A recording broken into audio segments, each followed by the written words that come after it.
Lux presents Hollywood.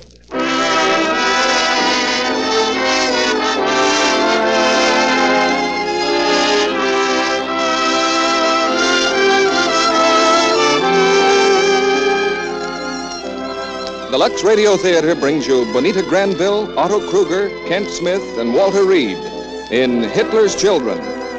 Ladies and gentlemen, your producer, Mr. Cecil B. DeMille.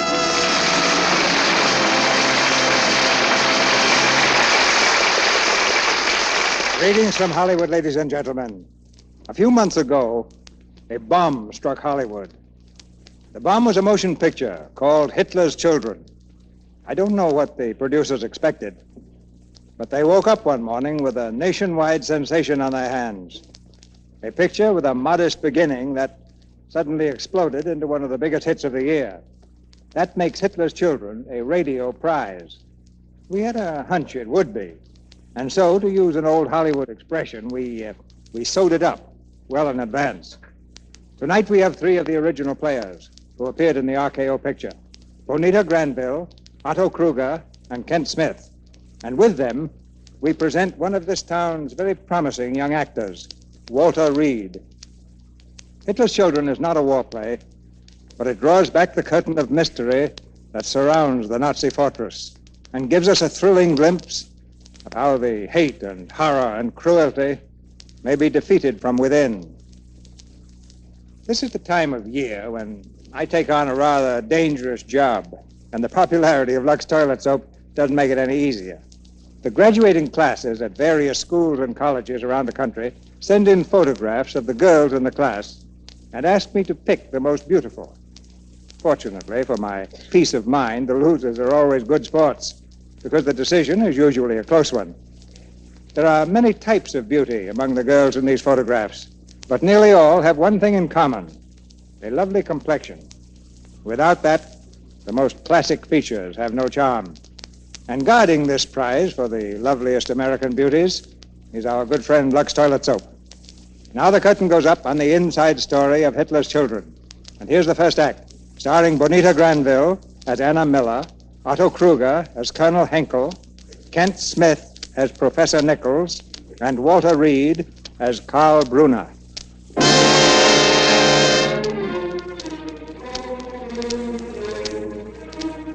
The youth of Germany have dedicated their lives to the glory of Adolf Hitler. The crooked cross of the Nazis is emblazoned on their arms and in their hearts. They live for the Führer. They are ready to die for the Führer. They are Hitler's children, healthy in body, diseased in their young souls. Professor Nichols knew them well. He conducted the American school near Berlin back in 1933.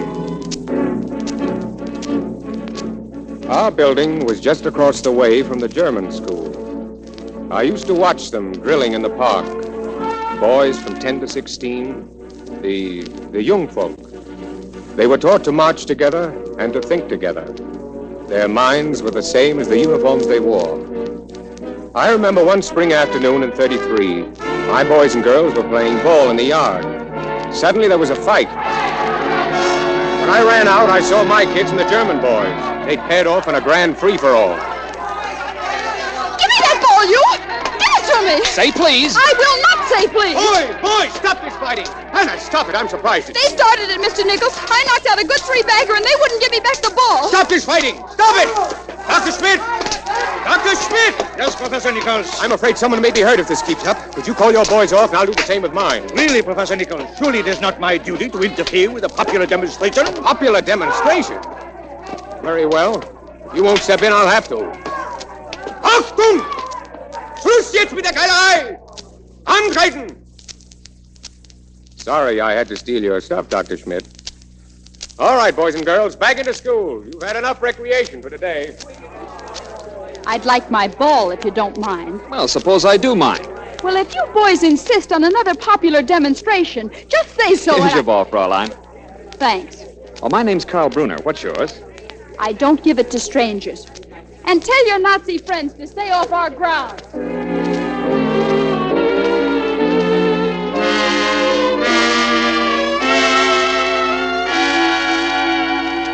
Well, That's how it all began.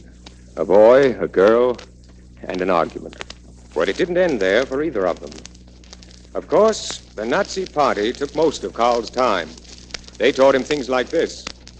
We shall win the true crown of glory like the knights of old. We shall die for Germany. We shall rest forever in the holy soil of Germany as conquering heroes of the Fuhrer. To die for Adolf Hitler is to live for Germany. Heil Hitler! Heil Hitler!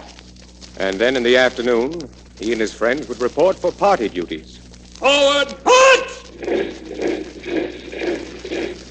Yes, the party planned for everything in the life of a good young Nazi.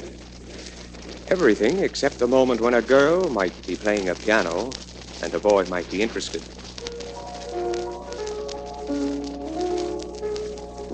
Karl came to the window of our music room that afternoon. Anna was practicing. Hello. You shouldn't be seen over here. What would Dr. Schmidt say? And dear Mr. Schickelgruber. You know, you play very well for a girl. You're not mad at the piano, too, are you? Please don't be. You're a funny one, all right. Why are you always fighting with us all the time? I'm not fighting now, am I? You know, I can't figure you out. What are you doing here anyway? I came because I like to hear you play. But more like you played the other day. You mean like this? Yes, like that. You know, sometimes you don't sound like a German at all. That could be. I was born in America. Then you're an American. No, I'm a German, and proud of it. That's a strange coincidence. I was born in Germany. You were? Yes, but I'm an American, and proud of that, too. But if you're an American, what are you doing in Germany now? My parents loved Germany. They wanted me to love it, too. So they sent me here to live with my grandparents for a while. Mom and Dad are still in New York. But how is it that you go to this American school?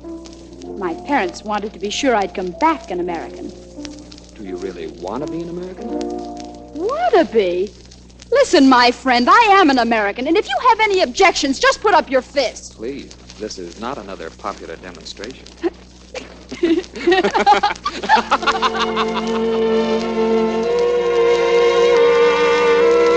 And so the street fights stopped and the picnics began. About every other Saturday, Karl managed to slip away with Anna and me. And we all got to know each other better in the lovely hill country south of Berlin. We used to sit under the trees near a stream, and I'd read aloud to them. And so he dreamed all his life that he might find the perfect moment. And toward the end of his days, he summed up his dream like this. If the whole world I once could see on free soil stand with a people free, then to the moment might I say, linger a while, so fair thou art. Gee, that's beautiful. That would be a wonderful moment, wouldn't it? That's good poetry. But who'd want the whole world to be free? It'd never work. Well, the world's never had a chance to try it, Karl. But the dream's growing. This same poet expressed it in a simple line. And those who live for their faith shall behold it living. And those who live for their faith shall behold it living. Well, that's a little too fanciful for me. It almost puts me to sleep. A little splash of cold water on my face, and I'll prove to you where that American prophet of yours is just a dreamer. But it's not an American, Karl. It's by a German author named Goethe about a German hero named Faust. Oh, forgive me, Nicky. I'm a dunce. I ought to be thrown in the brook. Well, anything to oblige a guest. Hey! Ask for it, Carl. Hey, come back here. Go get her, Karl. Hey, Anna! It was your own fault. Oh, you think I can't catch you, huh? I'll show you. Carl! Come here, now I'll... Carl, wait. Anna, what's the matter? That boy on the ground there, he's hurt. Anna, come away. Don't you see? Someone has tied and gagged him. Left him here in the woods. Anna, I said come away. I've got to help him. No, leave him alone. What are you saying? I said leave him alone. This is none of our business. Are you crazy? But this boy is in pain. Listen to me, Anna, and try to understand. Look, even the boy is trying to tell you. Well, I'm going to take that gag off. I don't care what you say. There. Oh, please. Please leave me alone. Go away. What's happened to you? It's only a game. I was a spy and I was caught. And this will teach me not to get caught again. But how long have you been lying here like this? Only a few hours. It's nothing. How old are you? I am 9, Fraulein. And if I come through this test well, I'll be taken into the young folks soon. Tell me, do you want to be untied? Shall we take off the ropes? Oh, no, comrade. I'll replace the gag. Thank you, comrade. Heil Hitler! Heil Hitler! Carl, you would... It's too shameful. It's too horrible. Anna. Anna, wait for me.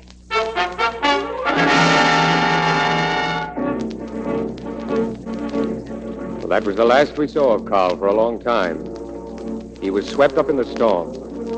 The storm that was sweeping through all of Germany. The new order was on the march, trampling life and liberty into the dust. By May the 30th, 1939, the fires of freedom were burning very low in Germany. But so far, our school was untouched. It was Memorial Day, and we'd gathered to celebrate. Anna was 20 now, the best assistant I ever had. As we stood there singing in the schoolyard, a car drove up and two Gestapo officers came towards us. They tried to interrupt our song, but I'm glad to say they were unsuccessful. Attention! This singing will stop at once! Schluss damit! Schluss! Aufhören!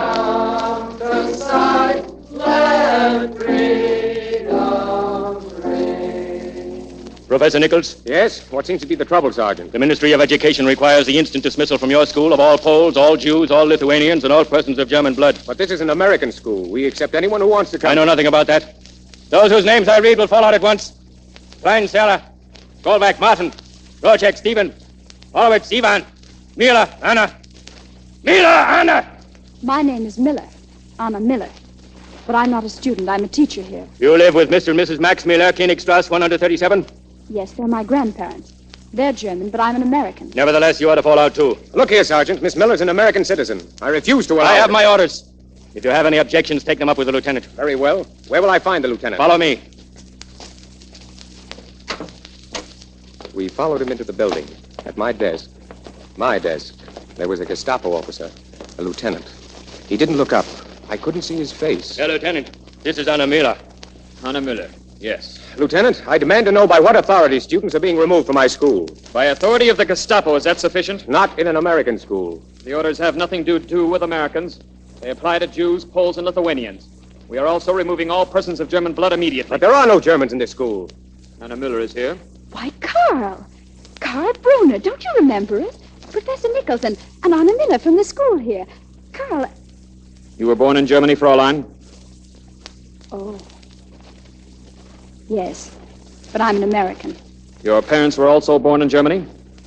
Yes. The record is quite clear, Fraulein. We shall be pleased to look upon you as a citizen of the German Reich. Aren't you again overlooking the fact that her parents became citizens of the United States? She's here on an American passport. We are now in Germany under German law. Whoever is born in Germany is a citizen of the Reich while on German soil. Well, that's rather new and arbitrary, isn't it? Arbitrary? Is the professor implying that it is not an honor to be a citizen of the German Reich? It's undoubtedly a great honor for Germans. But the American embassy may have another opinion about Americans. You may do as you wish about that, Herr Professor. Sergeant? Yes, sir, Lieutenant. You'll take Fraulein Miller with you. Wait. Where are you taking her? Where? I demand to know. That is also a matter between Germans, Herr Professor. The Reich will decide where and how Germans can best employ their abilities. Take her, Sergeant.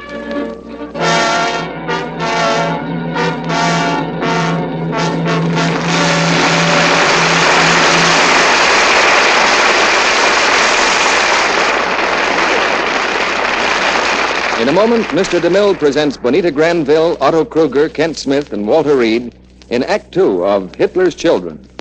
Mr. Kennedy, Yes, Sally? I've been reading in the papers about all these plans.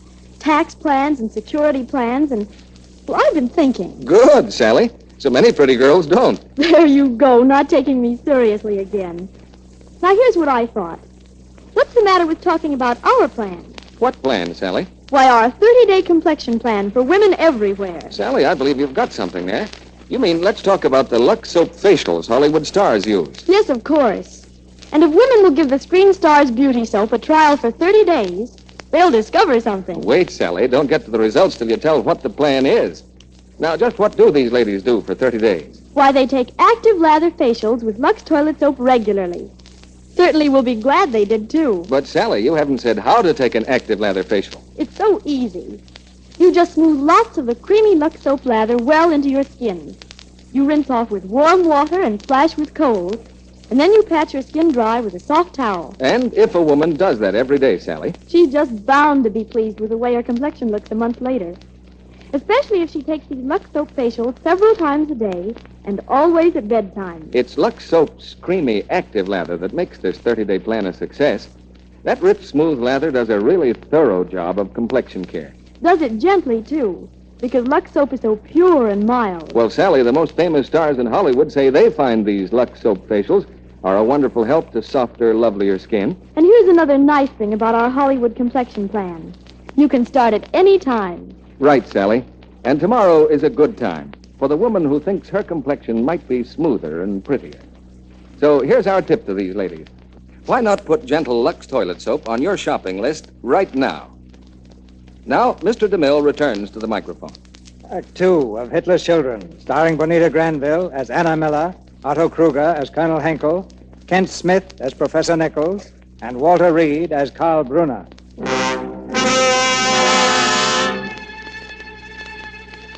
There is a song that Hitler's children sing.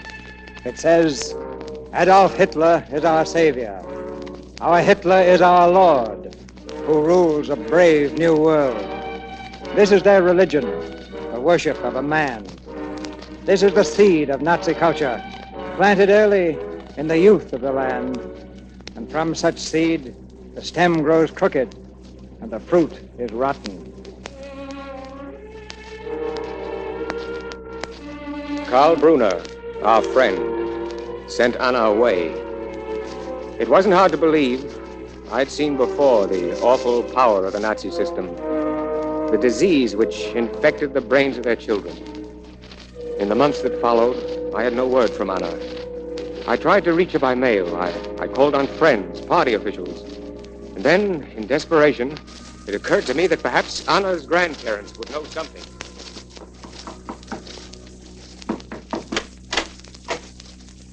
Yes?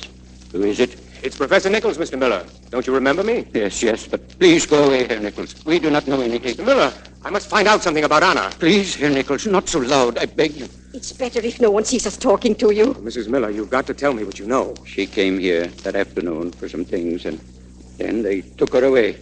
That's all. She said she would be all right. She said we should not worry. I'm trying to find out where she is. I want to do something about it. What can anyone do? Well, at least you have the right to ask. No, one must never ask questions. Mr. and Mrs. Ruhmann down the street. They asked some questions about their grandson. He was in the army. They took the Ruhmanns away. They said they were sick, very sick. They never came back. Yeah. They said they died in the hospital.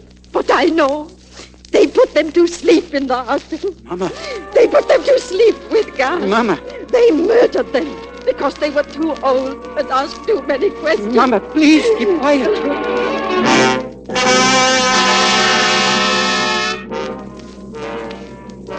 Fear. It was the same wherever I turned. Some terrible dread that froze people where they stood. And then I remembered Franz. Franz Erhardt. If anybody could help me, I was sure it would be Franz. A brilliant, courageous journalist who was respected by all. Nicky. Hello, Franz. Well, this is a fine surprise. Franz, I've got to speak to you about something. It's important. Please, if you don't mind, we just stay out here on the porch. You see, my boys are home this morning. Oh, two fine boys. But what they don't know, they won't tell to their troop leader. Franz, you mean you can't talk in your own house in front of your own children? Why, of course I can, my friend. Who said I couldn't? I merely said it's wiser not to. Well, my friend, what can I do for you? I'm in trouble. They've taken Anna away. Well, now who took her away? The Gestapo? The Gestapo. Oh, I'm sorry, my friend. I can do nothing for you. Nothing. But, Franz, we just can't let a girl disappear without doing something. Shh. Not so loud. Good morning, Herr Erhardt. Good morning, nurse. That woman is the nurse from the state. She has come to see the janitor's wife next door. Observe, my friend, how carefully the Nazis take care of their children. Good morning. Good morning, Frau Lennart. Good morning, Hans. Gerhard? Good morning. Well, Hans, what do you want to be when you grow up? I shall be a leader of stormtroopers. And you, Fritz? I'm going to be a flyer. I'll drop bombs on Germany's enemies. Very good. All is well here, Frau Lenner, I can see. Oh, please, nurse, Yes? before you go, things are so difficult. My husband works so hard and earns so little. We have so many debts. Oh, there. You've nothing to worry about. Remember, Frau Lenner, when you have your 5th child, you won't owe the state anything. You won't have to pay back the money the state loaned you to get married on.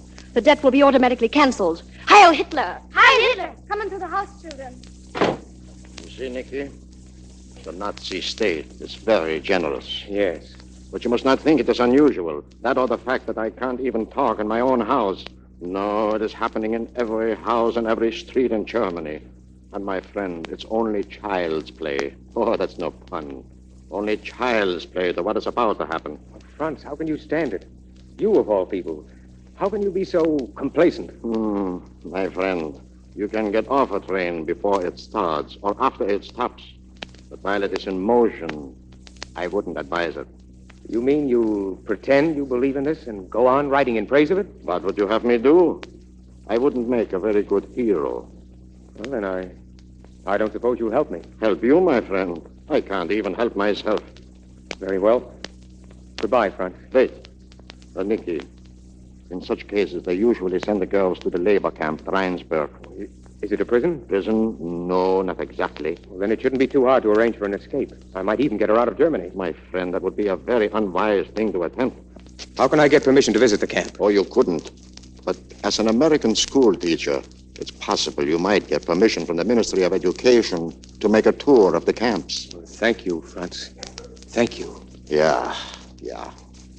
Goodbye, my friend.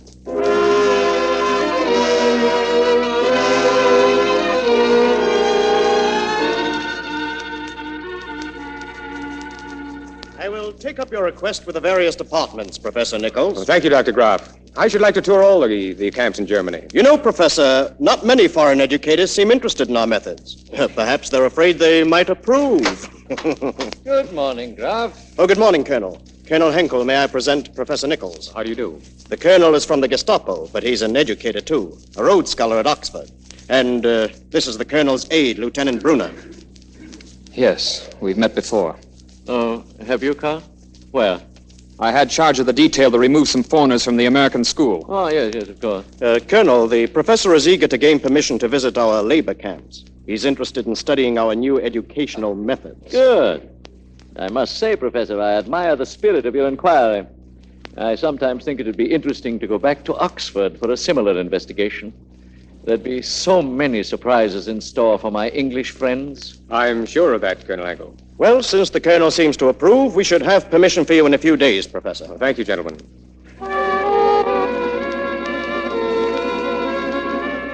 I left the office then, but I got no further than the street. The Gestapo officer took my arm and led me back into the building, to Karl Brunner's office. You know why I had you brought back, Professor? You will inform Dr. Graf and Colonel Henkel that you have had a change of mind about your educational tour. Why? Because I know that you're searching for Anna. You must give it up. Do you understand? No, I don't understand. There are death penalties for many acts against the German Reich, Professor. I didn't know you were interested in my health. I'm not. I'm merely thinking of Anna's welfare. Yes, you certainly proved that when you sent her to a labor camp. A girl who never did anything physically harder than play a piano.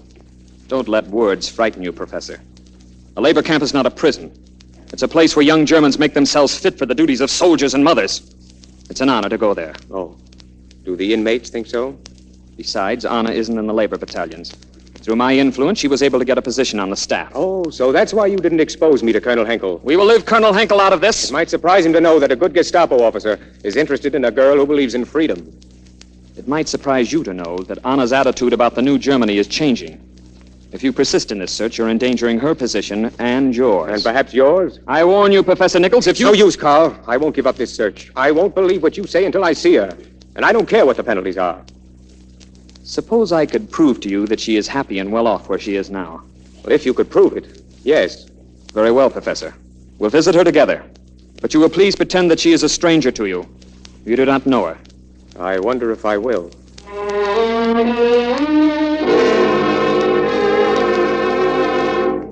Come here, Anna. Yes, Matron? You know Lieutenant Brunner, Anna. And this is Professor Nichols of the American Colony School. Oh, How do you do, Professor? How do you do? The lieutenant has requested that you show him and Professor Nichols around the camp. I shall be glad to. Oh, before you go, Lieutenant, may I see you a moment? Of course. In my office, Lieutenant. Oh, Anna, I've been trying to find you for months. Oh, Nicky, it's so wonderful to see you. I've got to talk quickly. I'm arranging plans for your escape from here. We'll get you out of Germany through the underground. Oh, no, Nicky, please. We mustn't even think of it. Don't worry, Anna. If we plan it carefully, there won't be any danger. But you don't understand. I want to be here. Anna, oh, you're playing a game. It isn't necessary. I understand. I'm not afraid of the risk. No. No, I'm quite happy here. Are we ready, Fraulein? Yes, Lieutenant. If you will both follow me, please.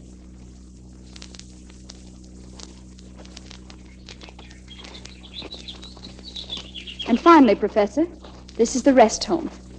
Here the girls receive the finest attention the state can provide. You mean these girls are here voluntarily? They are drafted to serve just as men are in the Army, and they serve just as proudly. You will observe, Professor, that the rest home contrasts considerably with the other sections of the camp. As you have seen, they work hard and live simply to fit them for their duties. But when the girls come here, it is different. Nothing is considered too good for those whose children will belong to the state. Does the state also offer them the alternative of a home where a husband and wife can bring up their own children? We have put aside these old superstitions, Professor Nichols. I've heard enough. Thank you, Miss Miller. Well, we seem to have lost Professor Nichols. Yes. Yes, we have lost Nicky. Anna, I'm glad to see that you're beginning to understand our way of life. Thank you, Herr Lieutenant. And now I must return to my work. Oh, wait a minute. You've done very well here, Anna. I've recommended you for special study in geopolitics at the University of Berlin. It's a very great honor. And it will bring us closer to each other. You must withdraw your recommendation at once. Why? Because I hate everything this place stands for. Anna! I lied to Nicky because there's no way out for me. And I won't have him killed trying to find one. I don't believe you. You're a German. If you'd only give our way of living a fair chance... You can't give evil and rottenness a fair chance. It's too late to withdraw the recommendation now.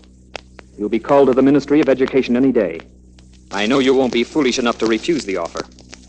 It would be dangerous for both of us.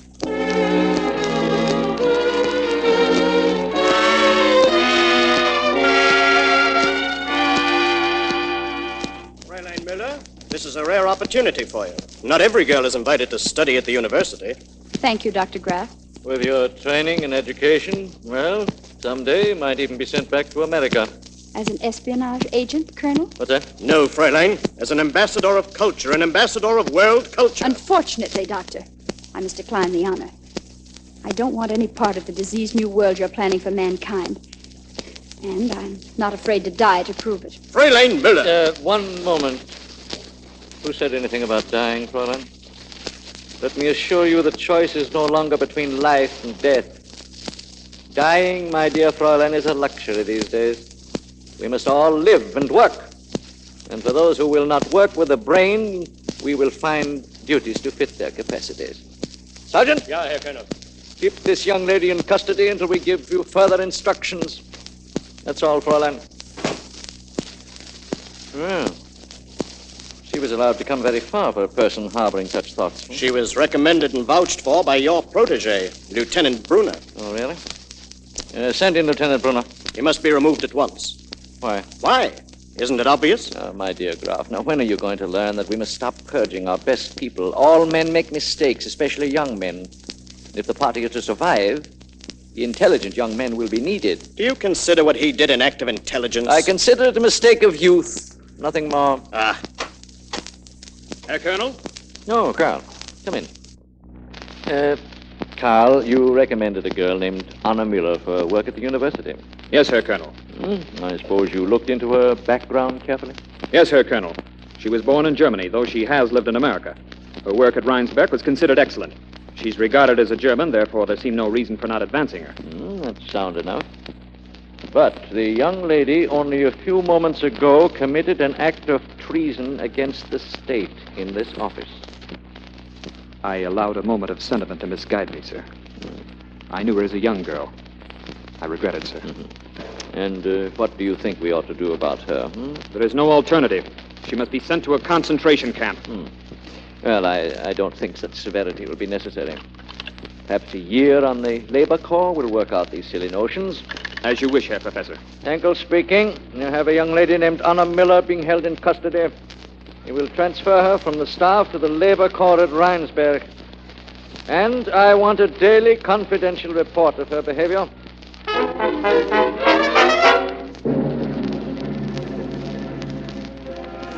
Behavior report to Colonel Henkel. Anna Müller refused to show proper respect for the Fuhrer. Anna Müller must be forced to do share in the labor corps. Anna Müller expresses dangerous political thoughts.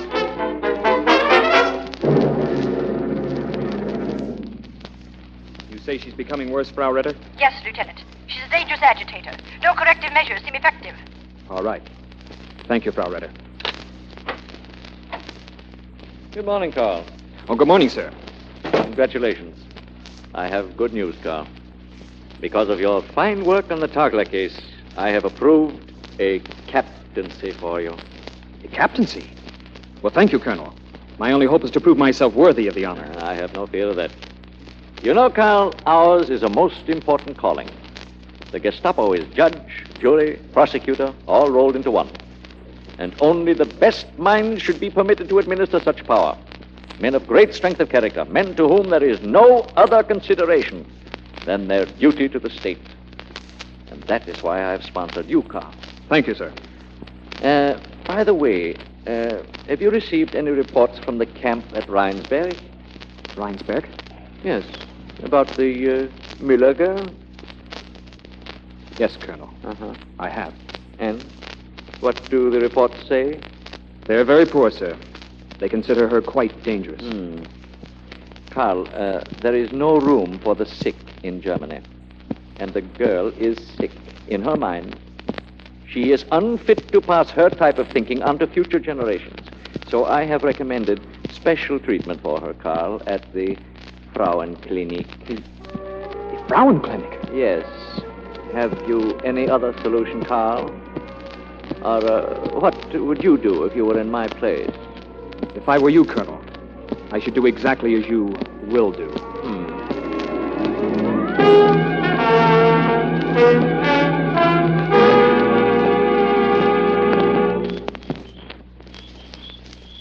Why did you come here? What do you want? Can't you leave me alone? Anna, listen to me. I came to warn you. You're in great danger, Anna. Carl, I don't care anymore. I don't care. They can't do anything more to me that I fear. Oh, they can, believe me. You must write Colonel Henkel at once. No. You must tell him you've made a grave mistake. No, Carl. That you're eager to serve your country. But it's not my country. It never will be. Anna, be sensible. Ask for another chance. If you fight a storm that can overwhelm you, you've got to ride with it as far as it goes. Is that what you've done, Carl? Please, Anna, there's no time left for discussing ideologies. You must do what I asked you now, or you'll be treated as a dangerous political enemy. I told you, Carl. I can't be frightened anymore. Can't you? Anna, have you ever heard of the Frauenklinik? Do you know what happens to women who are sent there? I've heard, yes. It could happen to you, Anna. It will. Unless you do as I say. No. Even that holds no terror for me now, Carl. If it's a choice between rearing a child for Hitler or never having a child at all. Oh, my darling Anna. I love you so much. I love you, Carl. But it's too late.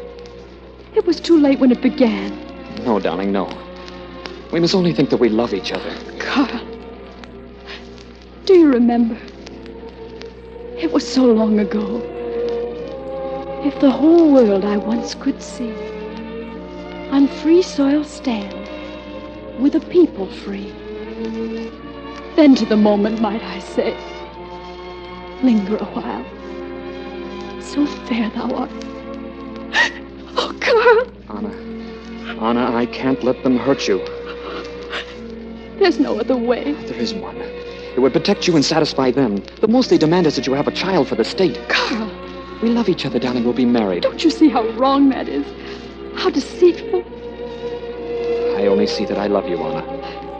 It wouldn't be our child. It would be the state's. Just another child to die for Hitler. Please, Anna. That's part of the confusion we mustn't think about. Each generation must look out for itself. Oh, no, Carl.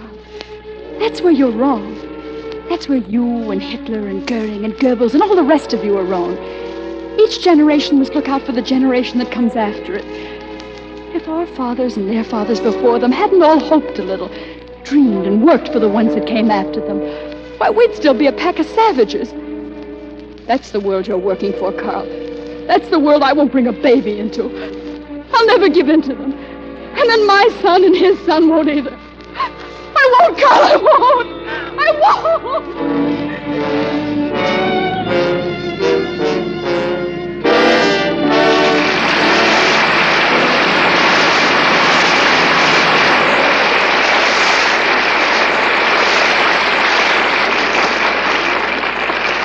We pause now for station identification.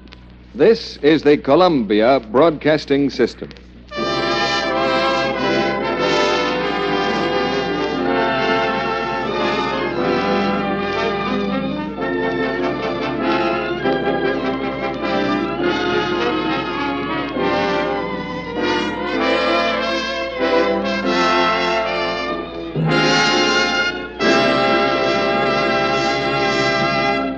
After a brief intermission, Mr. DeMille presents Bonita Granville, Otto Kruger, Kent Smith, and Walter Reed in the third act of Hitler's Children. I'm pretty sure nearly everyone feels like this once in a while, along about 6 in the afternoon.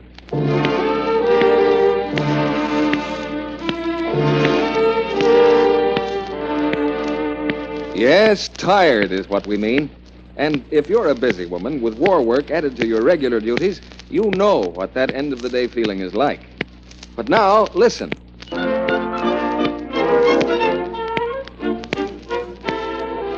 Well, that expresses how differently you'll feel a little while later if you follow a simple beauty prescription. Clever women have discovered... When I'm all tired out and have a date to keep, my Lux toilet soap bath is so refreshing.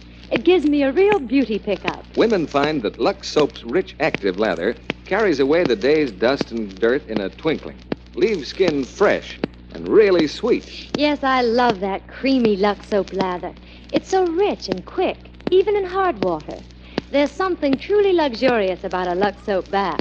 I see why screen stars call it a beauty bath. Well, you know, using this fine complexion soap as a daily bath soap, too, was Hollywood's own idea. Screen stars say active lather makes them sure of daintiness, sure their skin is exquisitely fresh. I'm keen about the Lux soap perfume, too.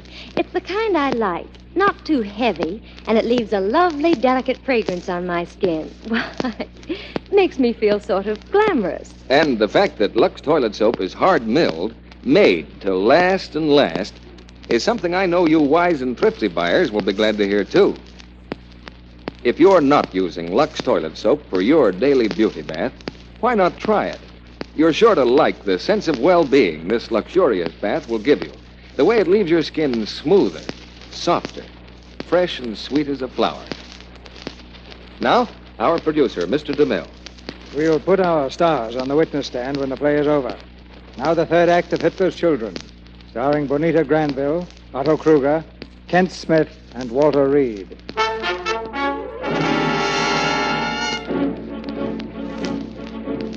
It was a few days later that Anna escaped from the camp at Rheinsberg. She hid that night in a farm wagon while the soldiers searched the woods. Then in the morning, she found herself outside a church. Here was refuge, she thought. With her cape thrown over her head, she stumbled through the cathedral doors. The bishop was in the pulpit. My dear good people, I shall not speak to you this morning upon the gospel for today. For today the gospel must speak for itself. I shall speak instead upon a very different gospel. The gospel according to Adolf Hitler. For the time has come, my friends, when you must choose once and for all between the gospel of Christ and the gospel of the Nazis. There can be no compromise between what is right and what is wrong. There is not one set of rules for Germans and another set of rules for the rest of the world. The rules are the same for everyone the world over. We must love the Lord our God with our whole heart and with our whole soul. We must think what we live and live what we think. And if to do that is to die... Stop! There's a girl hiding here in this church. You will please dismiss your congregation at once. We will stand guard on the doors as they go out. You up there! You hear me? Tell these people to go home. And so, my dear friends, if to live what I think is to die for what I think, why then I say let me die, while I am still proud I am a German. I will ask once again. Dismiss your congregation, Bishop. Very well. Take this man to the Gestapo. No, wait. I'm the one you want. I'm here. Please don't take me. Don't.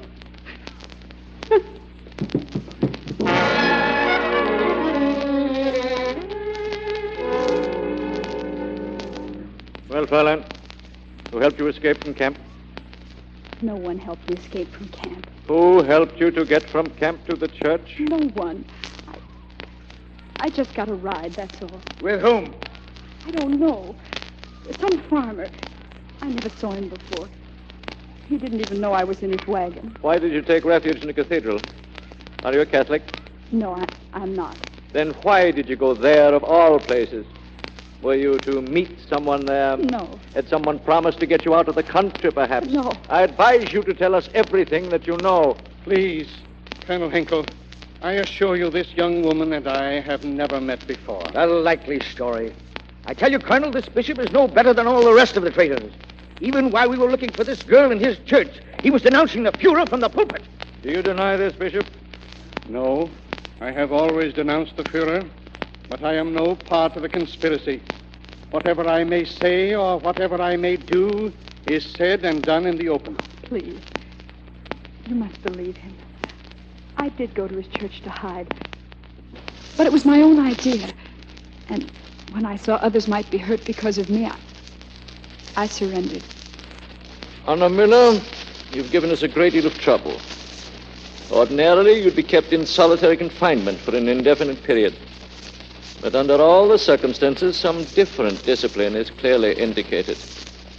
Tomorrow morning, you will receive 10 lashes in the presence of the entire camp. Colonel Henkel, I do not know this girl, but I must protest for her as I would for one of my own people. Has it come to this, that you must now whip women as well as men to bring about the new order in the new Germany? And after the 10 lashes, treatment at the Frauenklinik in Berlin. Courage, my child. They're only trying to frighten you. I'm not afraid. I remember what you said. We must die for what we think. God bless you. God keep you, my I got back to the camp. Father! Is there nothing you madmen will stop at? I bow my head in shame that any man who calls himself a German should beat a woman. But this Frauenklinik, as you call it, is the supreme blasphemy of all. How dare you? How dare you take away that which is not yours to take? Before God, we're all free. We have certain rights which were never given to us by the state. Tell me, Colonel, who made you? Who gave you the breath of life itself? Was it the state, or was it something mightier than the state? You must not attempt to trick me with your questions. If I must choose between Christianity and the state, I am glad to choose the state. Christianity had its chance, and it failed. And when the time is right, we will break with it completely once and for all. No wonder you take away the breath of life so readily. The breath of death is already upon you. You may go now, Bishop. Just one question more, Colonel. If you whip that poor unfortunate girl, why do you not whip me? Is it perhaps that you're afraid? Afraid? Afraid that the people who listen to me will someday rise up against you? No, we're not afraid. But there is no need to make a martyr of you before your time. Besides, when the work of National Socialism is finished, there will be no one in the churches for the clergy to talk to, except themselves. Good morning, Bishop. What a pity barbarians have so little time for history. Tell me, Colonel, have you ever heard of Attila? Attila the Hun, the infamous leader of the Huns who murdered his own brother Bleda? Who swept with fire and sword through Asia and Europe and ruled with bloody hands this very land we now call Germany? Well, Attila and his barbarians are gone, but the church remains. The church remains, Colonel. It is eternal. It is the will of God. No man can change it.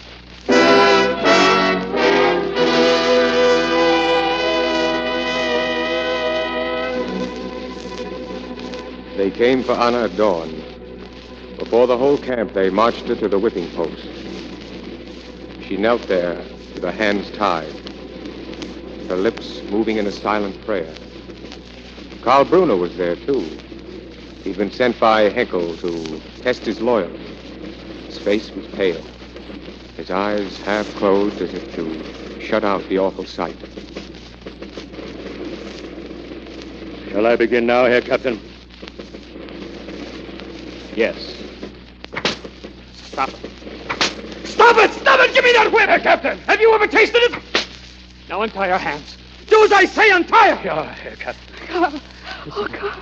Anna, no matter what happens, remember I love you. I don't care what happens to me now. You know this will be the end for both of us, don't you? I don't care.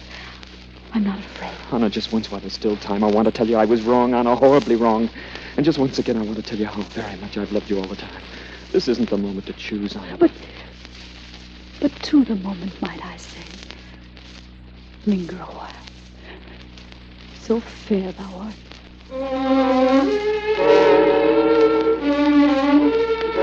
Anna and Karl were placed in prison. I wasn't permitted to see them, of course, but Franz learned things for me. Franz, who'd helped me once before. One night, he came to my apartment. Nicky? Franz, what have you found out? Germany and Italy have signed a military alliance. No, I mean about Karl and Anna.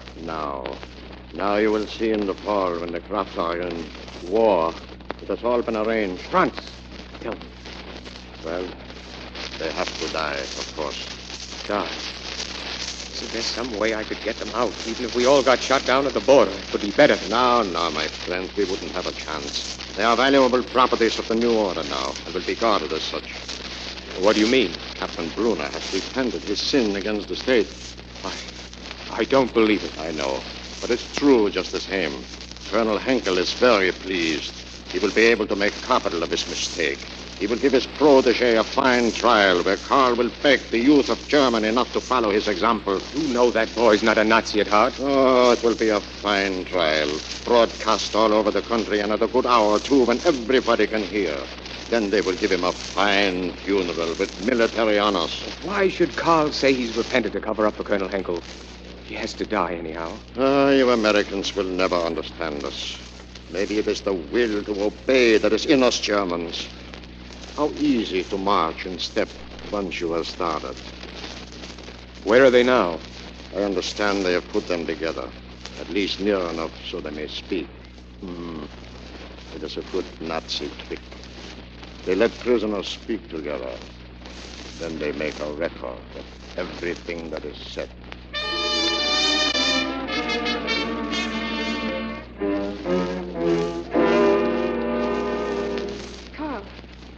Carl, can you hear me? I have nothing to say to you, Anna. Carl, what have they done to you? I don't care what happens to me so long as you love me. But never stop loving me. I would be afraid then. Really afraid. I'm sorry, Anna. I lost my head. I didn't know what I was doing. I curse the day I ever met you. Carl, I don't believe it. I don't believe it.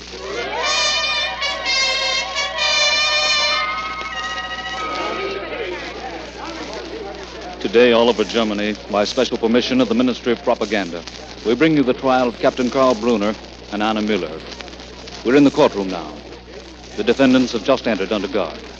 The prisoner, Captain Brunner, will be permitted to make an opening statement. Oh, Brunner, you have the right to make an opening statement if you wish. Have you anything to say for yourself? I speak today not for myself, but for the youth of Germany.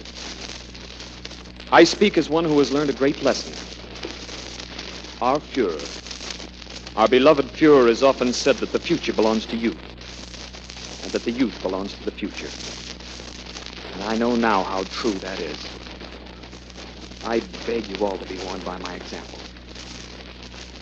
I thought for a while it would be fun to be free, do just as I wished. I was willing to serve the right, but I was not willing to obey it in all things.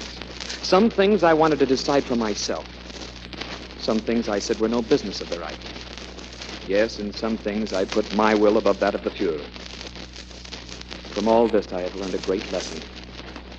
And the lesson, in the words of a German poet, is this: those who live for their faith shall behold it living. And my faith, my friends, is the faith of the great Goethe. If the whole world I once could see on free soil stand, with the people free, then to the moment might I say, linger a while.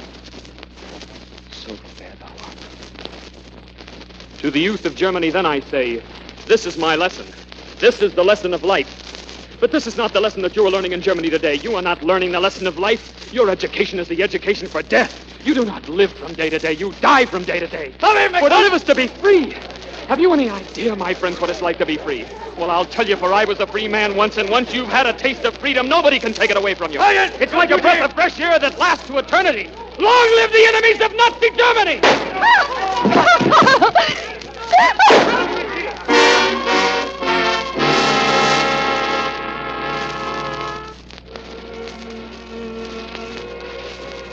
They died there in the courtroom. Karl and Anna, who wanted to be free. I left Germany then. True, the fires of the Nazi faith were still burning, and Hitler's children were still swearing to die for it. But to me, the fires didn't seem to burn so brightly, and the voices didn't come up quite so bravely. And as long as there are boys like Karl and girls like Anna, truth will never die in this world. For as the prophets of old used to say, the memory of virtue is immortal, and we have a long, long memory.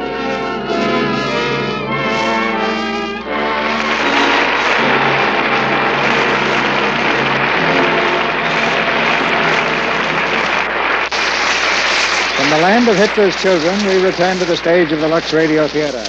And a curtain call for Bonita Granville, Otto Kruger, Kent Smith, and Walter Reed. Thank you, C.B. It's a pleasure to be back here with three fine young players like my partners here. Yanni says. 18 years ago, I played a scene on the stage where a man held me close in his arms and kissed me. Lucky man. Who was he? My father. I was 2 years old. Oh, then you've been an actor since you were 2. No, Walter, I retired for a year when I was 3, but I found not working was pretty dull. I must try that sometime. Now take Otto Kruger. Between pictures, he does all kinds of magic with flowers and vegetables.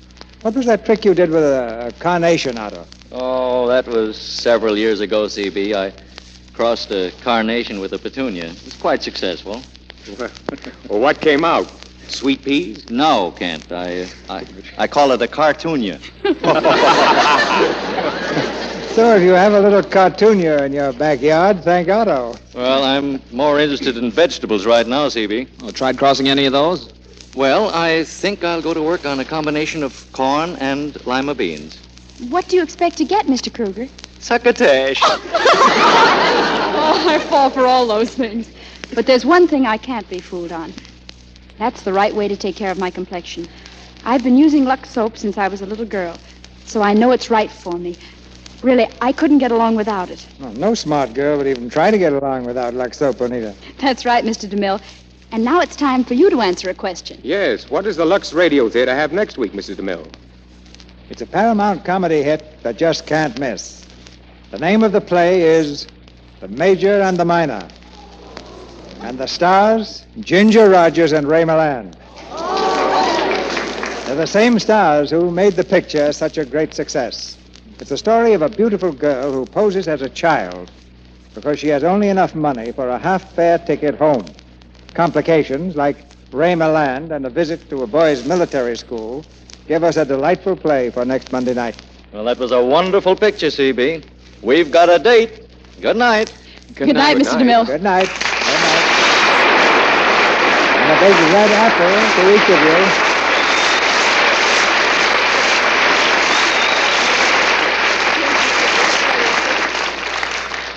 Ladies and gentlemen, America has some of the finest hospitals in the world. But can you imagine what those hospitals would be like without nurses, or with half as many as there should be? Some of you remember the great influenza epidemic that swept the country during the last war. We don't want to fight another like that one with a scarcity of nurses. The plain facts are we just haven't got enough nurses. The supply is dangerously low right now, and many more will be required to save the lives of our fighting men. The solution is the immediate training of more nurses. So I'd like to urge the many thousands of girls who will graduate from high schools this year and their parents to investigate nursing as a career. For information, write to Student Nurses, Box 88, New York City. There's no finer calling than the saving of human lives.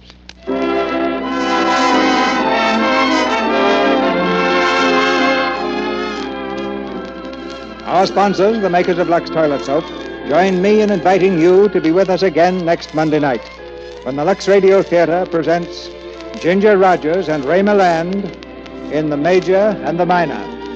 This is Cecil B. DeMille saying good night to you from Hollywood.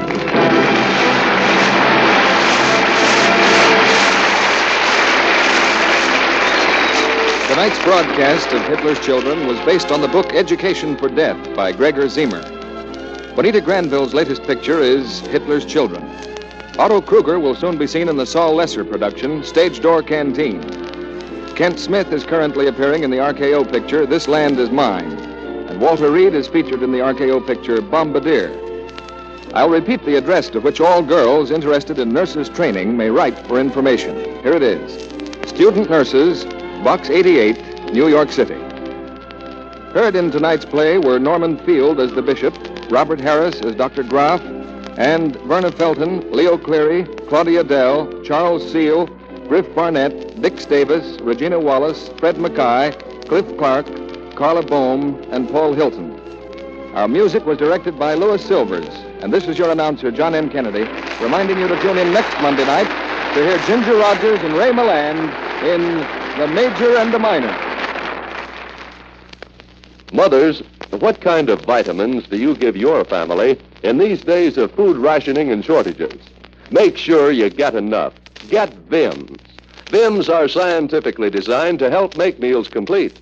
They give you all the vitamins government experts say are essential, balanced in the formula doctors endorse. In addition, Vims give you all the minerals commonly lacking. Get Vims at your druggist. VI for vitamins, double MS for minerals. Vims. This is the Columbia Broadcasting System.